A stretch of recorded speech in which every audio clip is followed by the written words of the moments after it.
মাত্র ৬ বছরের লি নামের এই ছেলেটি একজন দক্ষ কুংফু মাস্টার। বয়সে এত ছোট হলেও সে তার বুদ্ধি এবং অভিনব সব টেকনিক দিয়ে তার চেয়ে বয়সে অনেক বড় কুংফু মাস্টারকে হারিয়ে দিতে পারে। কেননা ছোটবেলা থেকেই সে শাওলিন টেম্পলে প্র্যাকটিস করে করে নিজেকে একজন শক্তিশালী যোদ্ধা হিসেবে গড়ে তুলেছে। কিন্তু এতদিন সে যা যা শিখেছে আজকে তাকে তা প্রমাণ করতে হবে। সেজন্য তার চেয়ে বয়সে অনেক বড় ৩ জন কুংফু মাস্টারকে তাকে হারিয়ে দেখাতে হবে। তবে এই অগ্নি পরীক্ষার জন্য সে কিন্তু বেশি সময় পাবে না। রুলস অনুযায়ী একটা আগরবাতি জ্বালিয়ে দেয়া হবে। যতক্ষণ না এই আগরবাতিটি নিভে যাবে তার ভেতরেই সেই ৩ জন কুংফু মাস্টারকে তাকে হারাতে হবে। খেলা শুরুর আগে সে সৃষ্টিকর্তার কাছে প্রার্থনা করে নেয়। এরপর সে তার থেকে বড় কুংফু মাস্টারের কাছে ক্ষমা চেয়ে ফাইট শুরু করে দেয়। কথা শেষ হতে না হতেই একজন কুংফু মাস্টার এসে তাকে অতর্কিত হামলা করে বসে। সে তো কিছু বুঝে ওঠার আগেই সেই সিনিয়র কুংফু মাস্টার তাকে বেদম আঘাত করতে থাকে। লি শুরুতে নিজেকে বারবার আঘাত থেকে বাঁচানোর চেষ্টা করতে থাকে।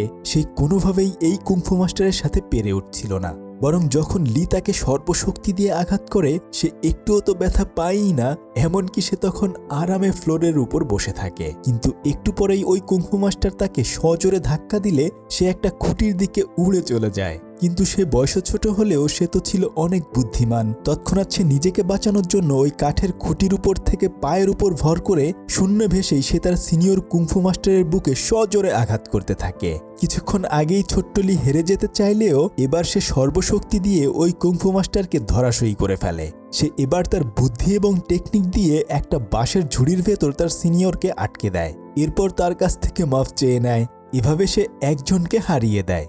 তবে এখনও এই পরীক্ষায় পাশ হতে চাইলে আরও ২ জনকে তাকে হারাতে হবে। এতক্ষণে আগরবাতি বেশ অনেকটা পুড়ে গিয়েছে।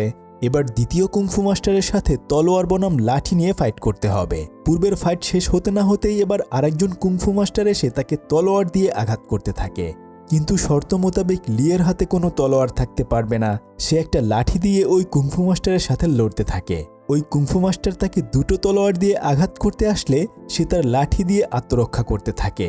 তবে অনেকক্ষণ তীব্র লড়াই হওয়ার পরে সে তার সিনিয়রের হাত থেকে লাঠির সাহায্যে তলোয়ারটি ছিটকে ফেলে দিতে সক্ষম হয়। ভালোই ভালোই চোখের পলকে সে সেরা ২ জন কুংফু মাস্টারকে হারিয়ে দেয়।